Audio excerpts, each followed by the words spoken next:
ரோட்ல குல்ஃபி வித்துட்டு போயிட்டு இருந்த அனாமிகாவுக்கு வழியில வாயாடி சுமத்ரா தென்பட்டான். என்னடிமா அனாமிகா, உன் குல்ஃபி வியாபாரம் எப்படி இருக்கு? ஏதோ அப்படியே போயிட்டு இருக்குங்க. அப்படியே போய்கிட்டு இருந்தா என்ன அர்த்தம்? நல்லா ஓடணுமே. எப்ப ஓடும்? என்ன மாதிரி பணக்கார நிலைமைக்கு எப்பமா வருவ? அந்த அதிர்ஷ்டம்லாம் எங்களுக்கு இல்லைங்க. இன்னைக்கு ஒரு நாளை போக்குறதே பெரும்பாடா இருக்கு எங்களை மாதிரி ஆளுக்கு. அதிக வட்டிக்கு பணத்தை கொடுத்துட்டு மத்தவங்க வாயால நல்லா இருக்க கூடாது, நாசமா போனோம் இப்படிப்பட்ட பழி சொல்லோட வாழறதெல்லாம் எங்களுக்கு பழக்கம் இல்லைங்க. நீ யார வச்சு இதெல்லாம் பேசிக்கிட்டு இருக்கன்னு எனக்கு நல்லா புரியுது அனாமிகா. ஆனா எனக்கு உன் மேல கோவம்லாம் இல்ல. ஏன் வரலங்கிறத உங்க வீட்டுக்கு போய் உங்க அத்தை சாரதாவை கேளு. போமா. வீட்டுக்கு போய் என் அத்தை கிட்ட கேக்குறத விட இப்போ என் எதிரில நீங்களே நிக்கிறீங்களே, நீங்களே சொன்னா என்னவா? நீங்க சொன்னா எனக்கு ஏன் கோவம் வராது? வெளியில இருக்க எல்லாரும் உங்களை வாயாடி சுபத்ரான்னு கூப்பிடுறாங்க. ஆனா நான் எப்பவும் நீங்க அப்படி வாயாடுறதையோ நீங்க கடினமா நடந்துக்கிறதையோ பார்த்ததே இல்ல. சரிம்மா விடு. இப்ப எதுக்கு என்ன பத்தி பேசிக்கிட்டு? உன் மாமியார் வீட்டுலதான் இருக்காங்களா இல்ல வேலை விஷயமா வெளியே போயிருக்காங்களா? நான் வீட்டுக்கு போற வரைக்கும் வீட்டுலதான் இருப்பாங்கங்க. ஆனா இப்ப வீட்டுல இருக்காங்களா இல்லையான்னு தெரியல. நான் கிளம்புறேங்க. உங்களோட பேசிக்கிட்டே நின்னுட்டு இருந்தா எனக்கு குல்ஃபி விற்க முடியாது. இன்னைக்கு சம்பாத்தியமும் கிடைக்காது. அப்புறம் எப்படி சாப்பாடு சாப்பிடுறது? சரி போமா. ஆமா அனாமிகா, வீட்ல இருக்கே மாமரம், அதுல காய் காய்ச்சிருக்கா? நான் கவனிக்கலங்க. காலையில எழுந்திருச்சு வேக வேகமா குழந்தைங்களை கிளப்பி சாப்பாடு கொடுத்து நான் குல்ஃபி வண்டியை எடுத்துக்கிட்டு வந்துருவேன். என்னைக்கு வேணா பார்க்காம இருந்திருக்கலாமா? நேத்து முந்தா நேத்து என்னைக்கோ ஒரு நாள் அந்த மரத்துல காய் காய்ச்சிருக்கான்னு நீ பாத்திருப்பல்ல. நல்ல காயெல்லாம் காய்ச்சிருக்கா? ஏதாவது பழுத்திருக்கா சொல்லு. என்னாச்சுங்க? திரும்ப திரும்ப எங்க வீட்டு மாமரத்தை பத்தியே கேட்டுட்டே இருக்கீங்க. கேட்கணும்னு தோணுச்சு, அதான் கேட்டேன். நீ கிளம்புமா அப்படின்னு சுபத்ரா சொன்னதும் அனாமிகா அங்க இருந்து குல்ஃபி வண்டியை எடுத்துட்டு கிளம்பி போயிட்டான். எப்பவும் இல்லாம இன்னைக்கு என்ன எங்க வீட்டு மாமரத்தை பத்தி இவ்ளோ கேக்குறாங்க? எதுக்கு இருக்கும்? சரி அத்தைய கேட்கலான்னு பார்த்தா எதுக்கு எடுத்தாலும் டென்ஷன் ஆவாங்க. சுபத்ரா பேரை சொன்னதுமே டென்ஷன் ஆயிடுவாங்க, பயப்படவும் செய்வாங்க. 2-3 தடவை சுபத்ரா சுபத்ரான்னு பேரை சொன்னாலே போதும், பயத்துல அவங்களுக்கு ஹார்ட் அட்டாக்கே வந்துடும். இது என்னன்னு தெரிஞ்சுக்கணுமே அப்படின்னு நினைச்சுக்கிட்டு இருந்தா. அதுக்குள்ள வாயாடி சுபத்ரா சாரதா வீட்டுக்கு வந்தாங்க. அப்போ சாரதாவும் தோட்டத்துல இருந்த பூச்செடிகள்ல அழகா பூத்திருந்த பூக்களை பறிச்சுக்கிட்டு இருந்தாங்க. சாரதா, பறிச்ச பூவெல்லாம் போதும், கொஞ்சம் வெளியே என்கிட்ட வாயேன் அப்படின்னு சொன்னதும் சாரதா சுபத்ராவை பார்த்து பயந்து போய் மனசுக்குள்ளாரையே நினைச்சாங்க, ஐயையோ இந்த வாயாடிக்கு இந்த மாசம் வட்டி கட்டவே இல்லையே, அத வாங்கதான் வந்திருப்பா. நல்ல வேலை மருமக இல்லாத நேரம் பார்த்து வந்தா. மருமக இருக்கும்போது மட்டும் இவ வந்திருந்தா நான் இவகிட்ட கடனை வாங்கின விஷயம் மருமகளுக்கு தெரிஞ்சிருக்கும் அப்படின்னு சொல்லிக்கிட்டு இருக்கும்போது சுபத்ரா மறுபடியும் ஒரு தடவை சத்தமா கூப்பிட்டா. ஒன்னதான் சாரதா, கொஞ்சம் வெளியே வா. என்ன அங்கேயே நின்னு பாத்துக்கிட்டு இருக்க? நான் வட்டி பணத்துக்காக வரலமா, பம்பர் ஆஃபர் எடுத்துக்கிட்டு வந்திருக்கேன் அப்படின்னு சொன்னதும் சாரதா வேகமா வெளியே வந்தாங்க. வா சாரதா, தோட்டத்துல இருக்க மாமரத்துக்கிட்ட போவோம். மாமரத்துக்கிட்டயா? இப்ப மாமரத்துக்கிட்ட எதுக்கு சுபத்ரா? அதான் சொன்னனே சாரதா, உனக்காக நான் ஒரு பம்பர் ஆஃபர் எடுத்துட்டு வந்திருக்கேன். மாமரத்தை பார்த்ததுக்கு அப்புறமா உனக்கு அந்த ஆஃபரை பத்தி சொல்றேன், சரியா? மாமரத்தை எதுக்காக பார்க்கணும் சுபத்ரா? சாரதா, கேள்வி கேக்கறத நிறுத்து, மாமரத்துக்கிட்ட போவோம் வா அப்படின்னு சொன்னதும் சாரதா எதுவுமே பேசாம சுபத்ராவை கூப்பிட்டுக்கிட்டு தோட்டத்துல இருந்த மாமரத்துக்கிட்ட வந்தாங்க. அந்த மரத்துக்கிட்ட கையில கட்டைய வச்சுக்கிட்டு பிரசாத் காவல் காத்துக்கிட்டு இருந்தாரு. சாரதாவோட வந்த சுபத்ராவை பார்த்ததும், சாரதா, இவங்களை ஏமா இங்க கூட்டிக்கிட்டு வந்திருக்க? நான் எங்க கூட்டிக்கிட்டு வந்தேன்? நான் தோட்டத்துல பூ பறிச்சுக்கிட்டு இருந்தேன். அங்க வந்த சுபத்ரா மாமரத்துக்கிட்ட கூட்டிக்கிட்டு போன்னு வம்படியா கூட்டிட்டு வந்திருக்காங்க. நான் வந்தது உங்களுக்கு உதவி செய்யதான் பிரசாத் ஐயா. ஏற்கனவே நீங்க பண்ற உதவியெல்லாம் போதுமா, இதுக்கு மேல உதவி பண்ணீங்கன்னா அதை தாங்குற சக்தி எங்களுக்கு இல்லம்மா. ஏற்கனவே சொத்து பத்தெல்லாம் அழிஞ்சுக்கிட்டே வருது. எங்க பாதி சொத்து உங்க சொந்தமாயிடுச்சு. இப்போதைக்கு எங்களுக்கு இருக்கிறது அந்த வீடு இந்த மரமும் தான். அண்ணா, இந்த சுபத்ராவோட கண்ணு இந்த மாமரத்து மேல பட்டுடுச்சு. போச்சா? பழா போச்சு. நீங்க என்ன சொன்னாலும் பரவாயில்ல, நீங்க எனக்கு அண்ணா மாதிரி. சரி சாரதா, மரத்தை பார்த்தாலே தெரியுது நல்லா காய்ச்சிருக்கே, நிறைய காய் வந்திருக்கு. ஊர் மக்கள்லாம் சொல்லும் போது நான் எதையுமே நம்பல தெரியுமா? மாங்காய பார்த்தா அடடே எப்பா நல்லா இருக்கு. வந்து கண்ணை வச்சுட்டீங்களா? இதுக்கப்புறம் என்ன? உங்களுக்கு வந்த அந்த ஆலோசனை என்னன்னு சொல்லுங்க. அது பலிக்குதா இல்லையாங்கிறத நாங்க சொல்றோம். நல்லா தான் பேசுறீங்க அண்ணா. சரி, ஓகே, நான் வந்து விஷயத்த சொல்றேன் அப்படின்னு சுபத்ரா பேச ஆரம்பிச்சாங்க. சாரதாவும் பிரசாதும் சுபத்ரா அப்படி என்னதான் சொல்ல போறாங்கறத கவனமா கேட்டாங்க. கொஞ்ச நேரம் கழிச்சு, இதுதான் சாரதா, நான் சொன்ன மாதிரி செஞ்சா நீ வாங்கின பணத்துக்கு வட்டியும் அசலும் கழிஞ்சு போயிடும். அதுக்கு மேல நானே உனக்கு 10,000 ரூபாய் பணம் தரேன். அது கூட நீங்க எனக்கு ரொம்ப வேண்டப்பட்டவங்கிறதாலதான். இல்லைன்னா இந்த பணத்தெல்லாம் உனக்கு தரமாட்டேனே அப்படின்னு சொல்லிட்டு இருக்கும்போது வீட்டுல போன் அடிக்கிற சத்தம் கேட்டுச்சு. உடனே, அண்ணா போய் போன் யாருன்னு பாருங்க. சாரதா, மருமக கிட்ட பேசாம நீ எந்த வாக்கையும் கொடுத்துறாத. நான் எதுக்கு சொல்றேங்கிறது உனக்கு புரிஞ்சிருக்கும் அப்படின்னு சொல்லிட்டு பிரசாத் அங்க இருந்து போயிட்டாரு. சுபத்ரா சாரதாவோட பேசி மாங்காய்களை அவங்களுக்கே குறைஞ்ச விலையில விக்கிறதா வார்த்தைய வாங்கிட்டு போயிட்டாங்க. சாரதா சோகமா முகத்தை வச்சிருந்தாங்க. இந்த விஷயம் மருமகளுக்கு தெரிஞ்சா என்ன ஆகுமோ ஏதாகுமோ அப்படின்னு நினைச்சுக்கிட்டே வீட்டுக்குள்ள போனாங்க. இருட்டினதுக்கு அப்புறமா அனாமிகா குல்ஃபி வண்டியை எடுத்துக்கிட்டு வீட்டுக்கு வந்தா. அப்போ வீட்டுக்குள்ள இருந்து குழந்தைங்க வெளியில வந்தாங்க. வண்டி கிட்ட வந்து, மம்மி எனக்கு ஒரு குல்ஃபி கூட. எனக்கு கூட ஒரு குல்ஃபி கொடுங்கம்மா. உங்களுக்காக 2 குல்ஃபி எடுத்து வச்சிருக்கேன் பசங்களா, என்னங்க எடுத்துக்கோங்க அப்படின்னு சொல்லி ஆளுக்கு ஒரு குல்ஃபிய கொடுத்தா. குழந்தைங்க சந்தோஷமா குல்ஃபிய வாங்கிட்டு போய் சாப்பிட ஆரம்பிச்சாங்க. அனாமிகா வீட்டுக்குள்ள வந்தா. மாமனாரும் மாமியாரும் அமைதியா நாற்காலியில உட்கார்ந்து இருந்தாங்க.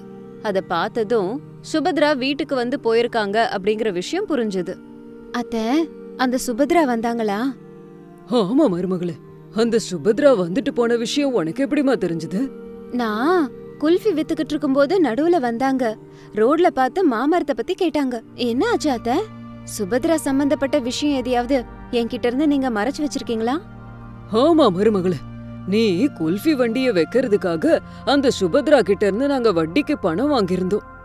படிப்பு இல்லையே, உன் மாமியார் பேப்பர்ல கையெழுத்து போட்டு கொடுத்திருக்கா.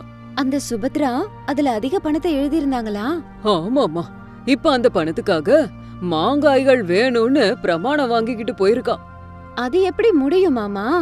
காய்கள் எல்லாம் பழமானதும் அத பறிச்சு அதுக்கப்புறமா அதை வச்சு அதுல மேங்கோ குல்ஃபி செய்யலான்னு நான் நினைச்சுக்கிட்டு இருக்கேன். ஓ யோசனை நல்லாதாமா இருக்கு, ஆனா அந்த சுபத்ரா உன் யோசனைய நடக்க விட மாட்டாளே. நான் போய் அந்த சுபத்ரா கிட்ட பேசி பாக்குறேன் மாமா. அந்த சுபத்ராவை பத்தி உனக்கு தெரியாதுமா. பேச்சு வாக்குலயே உன் சொத்தை எல்லாம் எழுதி வாங்கிப்பா. நீங்க செஞ்ச தப்ப நான் செஞ்சிருவேனா அத்தை? சுபத்ரா கிட்ட எல்லா விஷயத்த பத்தியும் பேசி ஒரு ஒப்பந்தத்தை போட்டுட்டு தான் நான் இங்க வருவேன் அப்படின்னு சொன்னதும் மாமியார் மாமனாருக்கு ஒரு நம்பிக்கை வந்தது. இப்படி அன்னைக்கு ராத்திரி இப்படியே போச்சு. மறுநாள் காலையில அனாமிகா பணத்தை எடுத்துக்கிட்டு சுபத்ரா வீட்டுக்கு போனா. என்ன அனாமிகா, என்னைக்கும் இல்லாம என் வீட்டுக்கு வந்திருக்க?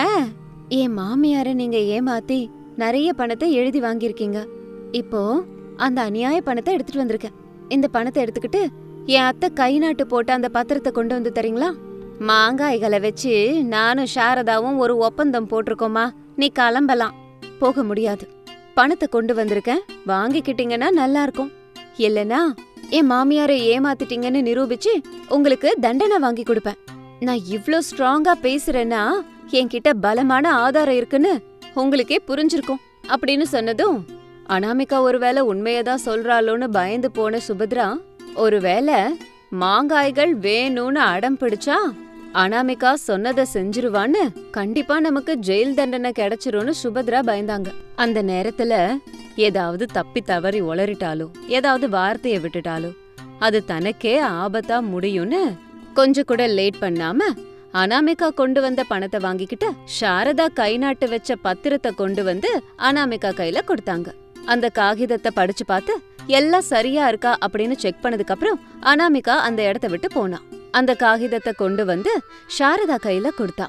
சரி மருமகளே, வேற இடத்துல கடனை வாங்கி சுபத்ரா கடனை அடைச்சாச்சு. இப்ப அந்த கடனை எப்படி அடைக்கிறது?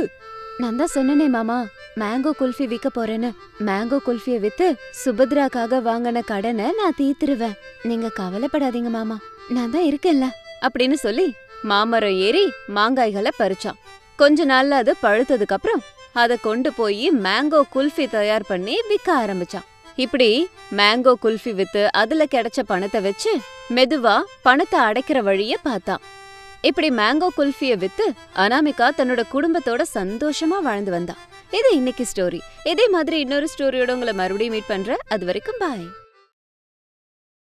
பெட்ல படுத்துக்கிட்டு இருந்த ரமேஷ் கிட்ட பையன் ஹரிஷ், பொண்ணு பவ்யா 2 பேரும் வந்தாங்க. ரமேஷ் படுத்துட்டு இருக்கறத பார்த்து, அண்ணா அப்பா தூங்குறாரு, இப்ப வேண்டாம், நம்ம அப்புறமா வரலாமா? அப்பா எழுந்திருச்சு சாப்பிட்டுட்டு டியூட்டிக்கு லேட் ஆச்சுன்னு வேக வேகமா கிளம்பி போயிடுவாரு. அப்பா கிட்ட பேச முடியாது, நம்ம சொல்றதையும் கேட்க மாட்டாரு. அது கூட உண்மைதான். இப்ப என்ன பண்றது அண்ணா? நம்ம அப்பாவை எழுப்பி கேட்கலாம் தங்கச்சி. அப்படின்னா எழுப்பண்ணா. நான் எழுப்புனா அப்பாக்கு கோவம் வந்துருண்டி. அப்பாக்கு ஒன்னதான் ரொம்ப பிடிக்கும்ல, அதனால நீயே போய் அவரை எழுப்பு. உன்னை திட்டாம முத்தம் கொடுப்பாரு. அதனால இப்போ நீதான் அப்பாவை தூக்கத்துல இருந்து எழுப்ப போற. சரி அண்ணா அப்படின்னு சொல்லிட்டு பவ்யா தூங்கிட்டு இருந்த ரமேஷ் தோல்ல கைய வச்சு மெதுவா, அப்பா அப்பா எந்திரிங்கப்பா, உங்க கூட பேச நானும் அண்ணாவும் வந்திருக்கோம், எந்திரிங்கப்பா அப்படின்னு மெதுவா எழுப்பினா. ரமேஷ் கண்ணு திறந்து பார்த்தான். தனக்கு பக்கத்துல நின்னுக்கிட்டு இருந்த பையன் ஹரிஷ், பொண்ணு பவ்யாவை பார்த்தான். மெதுவா எழுந்திருச்சு உட்கார்ந்தான். பசங்களை பார்த்து, என்னாச்சுப்பா ஹரிஷ், என்னாச்சுடா?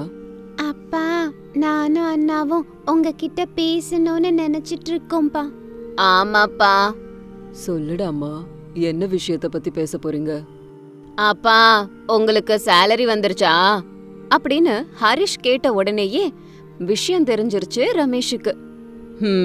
நீங்க என்கிட்ட எதுக்கு வந்திருக்கீங்கன்னு எனக்கு நல்லா புரிஞ்சிருச்சு. அப்படியாப்பா? அப்படின்னா நாங்க சாப்பிடுறதுக்கு எப்பவும் வெளியில போனதே இல்ல. ஆமாங்கப்பா, எங்களை எப்ப வெளியில கூட்டிட்டு போறீங்கன்னு சொல்லுங்க. இந்த சண்டே போலாண்டா அப்படின்னு சொன்னதும் ஹரிஷும் பவ்யாவும் சந்தோஷப்பட்டு ஒருத்தர் பாத்துக்கிட்டாங்க. குழந்தைங்க முகத்துல சந்தோஷத்தை பார்த்ததும் ரமேஷுக்கு ரொம்ப சந்தோஷமா இருந்துச்சு.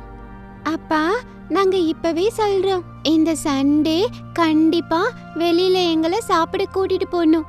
அங்க நான் எனக்கு பிடிச்ச சிக்கன் லெக் பீஸ சாப்பிடுவேன். அங்க என்ன எதுவும் சொல்லக்கூடாது, சரியா? சரிடாம்மா, உன்னை ஏதாவது சொல்லுவேனா? நீ என்னோட செல்லமாச்சு. டாடி, அம்மானதும் ஞாபகம் வருது. நீங்க தான் அம்மா கிட்ட சொல்லணும். தாத்தாவையும் பாட்டியும் கூட நம்ம கூட கூட்டிட்டு போகலாம், சரியாப்பா? சரிடா கண்ணா, கூட்டிட்டு போகலாம். தாத்தாவும் பாட்டியும் கூட நம்ம கூட வருவாங்க. இப்ப போய் விளையாடுங்க போங்க. நான் அம்மா கிட்ட பேசி இந்த சண்டே வெளியில போறதுக்கான பிளான பண்றேன். எங்க அப்பா ரொம்ப நல்லவரு அப்படின்னு சொல்லி குழந்தைங்க சந்தோஷமா வெளியில போனாங்க. பெட்ல உட்காந்துக்கிட்டு டைரியில செலவு பண்ண பைசாவையெல்லாம் எழுதி கணக்கு போட்டுக்கிட்டு இருந்தா அனாமிகா. அங்க ரமேஷ் வந்தான். அனாமிகா என்ன பண்ணிக்கிட்டு இருக்க? நீங்க கொண்டு வந்து கொடுத்த சம்பள பணத்தை எங்கெங்க என்னென்ன செலவு பண்ணங்கறத எழுதி வச்சு கணக்கு பண்ணிக்கிட்டு இருக்கேங்க. அப்படியா? சரி அனு, எல்லா செலவும் போக ஏதாவது பணம் மீந்துச்சா? மீதியா? இல்லங்க, நீங்க ஆபீஸ் போயிட்டு வர்றதுக்கு போக்குவரத்து செலவு தான் இருக்கு. அது கூட 26 நாளுக்கு தான் இருக்கு. இதுதான் கணக்கு அப்படின்னு சொன்ன உடனேயே ரமேஷோட முகமே மாறிடுச்சு. என்னாச்சுங்க? என்னைக்கும் இல்லாம இன்னைக்கு புதுசா பணம் மீந்துதான்னு கேக்குறீங்களே, யாருக்காவது கொடுக்கணுமா? இல்ல அனு, குழந்தைங்க ரொம்ப நாளா வெளியில கூட்டிட்டு போங்கப்பான்னு கேட்டுக்கிட்டே இருக்காங்க. அவங்கள அப்படியே ஜாலியா வெளியில கூட்டிட்டு போலான்னு நினைச்சேன். குழந்தைங்களுக்கு நம்ம செலவை பத்தி தெரியாது இல்லங்க. நான் குழந்தைங்க கிட்ட எடுத்து பேசி புரிய வைக்கிறேன். நீங்க குழந்தைங்கள பத்தி ஒன்னும் கவலைப்படாதீங்க. நீங்க கொஞ்சம் போய் படுங்க. நைட் டியூட்டிக்கு போகணும் இல்லையா இன்னைக்கு? போயே ஆகணுமே அனாமிகா, அப்பதானே 2 வேலையாவது சாப்பிட முடியும். நான் கூட சமையல் வேலைக்கு போலாமான்னு பாக்குறேன், எங்கேயும் கிடைக்கல. பாத்திரம் தேய்க்க ஆள் வேணும்னு என்ன பார்த்து கேட்டுக்கிட்டு இருக்காங்க. போலான்னு சொல்லி கேட்டா அத்தை வேண்டான்னு சொல்றாங்க. நீங்களாவது போய் அவங்க கிட்ட சொல்லுங்க. அம்மா கிட்ட எதுவும் பேச முடியாதுமா. நீ எதுக்கு பாத்திரம் தேய்ச்சிக்கிட்டு? வேண்டாம், சமையல் வேலை ஏதாச்சும் இருந்தா அது போய் பாரு, இல்லனா விடு, சரியா? சரிங்க. இன்னொரு விஷயம் அனாமிகா, இந்த சண்டே குழந்தைங்கள வெளியில கூட்டிட்டு போய் ஏதாவது வாங்கி தரேன்னு சொல்லிட்டேன் வேற. குழந்தைங்க அப்படி கேட்கும்போது என் நெஞ்சையே கசக்கி புழியிற மாதிரி இருந்தது தெரியுமா? அப்பாங்கிற ஸ்தானம், குழந்தைங்க என்ன கேட்டாலும் தன்னையே உருக்கி செய்யணும்னு அப்பா அடிக்கடி என்கிட்ட சொல்லிட்டே இருப்பாரு. அப்பெல்லாம் எனக்கு அது புரியல.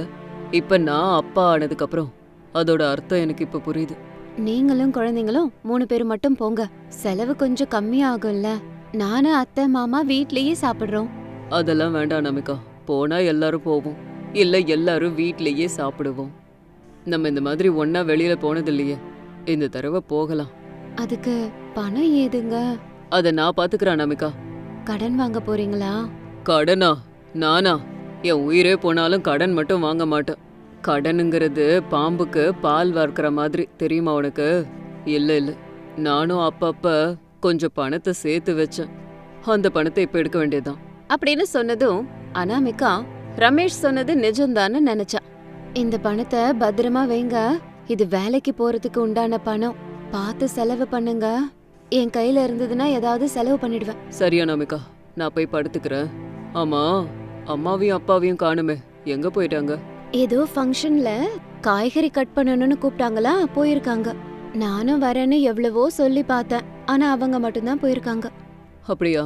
சரியானு, நான் போய் படுத்துக்கிறேன் அப்படின்னு சொல்லிட்டு ரமேஷ் அங்க இருந்து போயிட்டான். அனாமிகா கணக்கு எழுதிக்கிட்டு இருந்தா. இப்படியே நேரம் போய்கிட்டு இருந்துச்சு.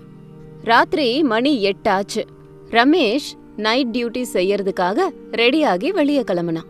வாசல்ல போடப்பட்டிருந்த 2 கட்டல்ல சாரதாவும் பிரசாதும் உட்கார்ந்திருந்தாங்க. பவ்யா சாரதா உட்கார்ந்திருந்த கட்டல்ல படுத்துக்கிட்டு இருந்தா. ஹரிஷ் பிரசாத் உட்கார்ந்திருந்த கட்டல்ல படுத்துக்கிட்டு இருந்தான். அனாமிகா, டார்ச் லைட்டை எடுத்துக்கிட்டு வா, ரொம்ப லேட் ஆகுது அப்படின்னு சொல்லிட்டு இருக்கும்போது அனாமிகா டார்ச் லைட்டை எடுத்துக்கிட்டு ரமேஷ் கிட்ட வந்தா. அத ரமேஷ் கிட்ட கொடுத்தா. அப்பா, அம்மா, நான் டியூட்டிக்கு போயிட்டு வரேன், எல்லாரும் ஜாக்கிரதையா இருங்க அப்படின்னு சொல்லிட்டு வீட்ல இருந்து கிளம்பி போனான். இப்படி 2-3 நாள் போனதுக்கு அப்புறம் சண்டே வந்துச்சு. ஃபேமிலி மொத்தத்தையும் வெளியில கூட்டிட்டு போறேன்னு ரமேஷ் ஒரு ரெஸ்டாரண்ட்டுக்கு போயிட்டு இருந்தான். அங்க எல்லாரும் சிக்கன் பிரியாணி சாப்பிட்டுக்கிட்டு இருக்கும்போது குழந்தைங்க மட்டும் முன்னாடியே சொன்ன மாதிரி லெக் பீஸ் வேணும்னு ஆர்டர் பண்ணி சாப்பிட்டாங்க. ரமேஷ் எல்லாரோட முகத்திலையும் சந்தோஷத்தை பார்த்தான். ரமேஷுக்கு ரொம்ப சந்தோஷமா இருந்துச்சு. பசங்களா, உங்ககிட்ட சொன்ன மாதிரி இன்னைக்கு ரெஸ்டாரண்ட் கூட்டிட்டு வந்துட்டேனா சந்தோஷமா? ரொம்ப சந்தோஷம்பா. ஐ லவ் யூ பா. நீ என் செல்ல குட்டியாச்சே. நீங்க தான் என்னோட செல்ல குட்டிப்பா. நீங்க எங்களுக்காக பஸ்ல போகாம சைக்கிள்ல போயிட்டு அந்த பணத்தை சேர்த்து வச்சு எங்களை இங்க கூட்டிட்டு வந்தீங்கன்னு தெரியும். அப்படின்னு சொன்னதும் எல்லாரும் ரமேஷையே பார்த்தாங்க. அப்படியெல்லாம் ஒண்ணும் இல்லம்மா, எனக்கு உங்க எல்லாரோட சந்தோஷமும் வேணும். அதுக்காக சைக்கிள் மட்டும் இல்ல, நடந்து போ சொன்னாலும் போவேன் அப்படின்னு சொன்னான். வெயிட்டர் வந்து பில்ல கொடுத்தான். ரமேஷ் பணத்தை கட்டிட்டு ஃபேமிலிய கூப்பிட்டுக்கிட்டு வீட்டுக்கு போனான். எல்லாரும் சந்தோஷமா அன்னைக்கு பொழுத கழிச்சாங்க. அன்னைக்கு ராத்திரி வீட்ல அனாமிகாவும் ரமேஷும் படுத்துக்கிட்டு இருக்கும்போது அனாமிகா ரமேஷ் கிட்ட சொன்னான். மாமா, நான் ஃப்ரைட் சிக்கன் பிசினஸ் பண்ணலான்னு நினைக்கிறேன். நீங்க என்ன சொல்றீங்க? அனு, நீ ஒரு யோசனை பண்ணேனா அதுக்கு நான் என்னைக்கும் குறுக்க நிக்கவே மாட்டேன், வேணான்னு சொல்லவே மாட்டேன். ஆனா ஒண்ணு பிரச்சனை எங்க வரும்னா, பணத்துல தானே எனக்கு தெரியும். அப்பப்ப நானு மாமா அத்தை ஃபங்க்ஷன் ஹாலுக்கு போய் காய்கறி கட் பண்ணும்போது அதுல கிடைக்கிற பணத்தை அப்பப்ப சேர்த்து வச்சோம். அந்த பணத்தை ஃப்ரைட் சிக்கன் பிசினஸ் பண்றதுக்கு பயன்படுத்தலாம்னு நினைக்கிறேன். சரி அதை விடு, இந்த ஆலோசனை உனக்கு வர்றதுக்கு காரணம் நம்ம போன ரெஸ்டாரண்டா? ஆமாங்க, சிக்கனுக்கு ஒரு ரேட்டு, சிக்கன் லெக் பீஸுக்கு ஒரு ரேட்டு, இப்படி சிக்கனால செய்யற ஒவ்வொன்னுக்கும் ஒவ்வொரு ரேட் வச்சு விக்கிறாங்க. அதுவும் அதிகமான விலை. நான் அந்த மாதிரி பண்ணாம குறைஞ்ச விலையில ஃப்ரைட் சிக்கன் செஞ்சு நினைச்சிட்டு இருக்கேன் மாமா. அவ்ளோ விலை கொடுத்து வாங்குறோம், அதுக்கு உண்டான ருசியே அதுல இல்லையே. அனாமிகா, நீ குறைஞ்ச விலையில ருசியான சிக்கனை தரன்னு தெரிஞ்சா சிக்கன் சாப்பிடுற ஃப்ரான்ஸ் எல்லாம் உன்கிட்ட கியூ கட்டிட்டு வருவாங்க பாரு. ஆமாங்க, நான் கூட அதையே தான் யோசிச்சுக்கிட்டு இருக்கேன். இங்க பாரு அனாமிகா, நீ என்ன வேலை செய்யணும்னு நினைச்சாலும் என்னோட சப்போர்ட் முழுசா உனக்கு எப்பவும் இருக்கும். நீ நினைச்ச வேலைய ஆரம்பி, வெற்றிகரமா அந்த பிசினஸ்ல நீ முன்னேறணும் அப்படின்னு ரமேஷ் தைரியம் சொன்னதும் அனாமிகா ஒரு நல்ல சென்டரா பார்த்து ஃப்ரைட் சிக்கன் கடைய போட ஆரம்பிச்சான். சாதாரணமாவே அனாமிகா ரொம்ப நல்லா சமைப்பா. அது மட்டும் இல்ல, சிக்கன்ல மட்டும் ஏகப்பட்ட வெரைட்டியான சாப்பாடுகளை செஞ்சுக்கிட்டே இருப்பா.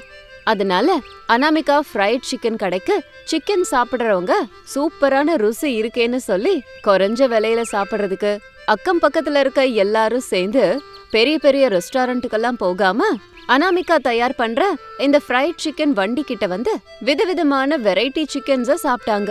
நாட்கள் செல்ல செல்ல அனாமிகாவுக்கு நல்ல பேர் மட்டும் இல்ல, நல்ல லாபமும் கிடைச்சது. இதுவரைக்கும் இல்லாத அளவுக்கு நிறைய பணம் சம்பாரிச்சா அனாமிகா. ரமேஷுக்கு அது ரொம்ப உதவியா இருந்தது. குடும்பமும் சந்தோஷப்பட்டுச்சு.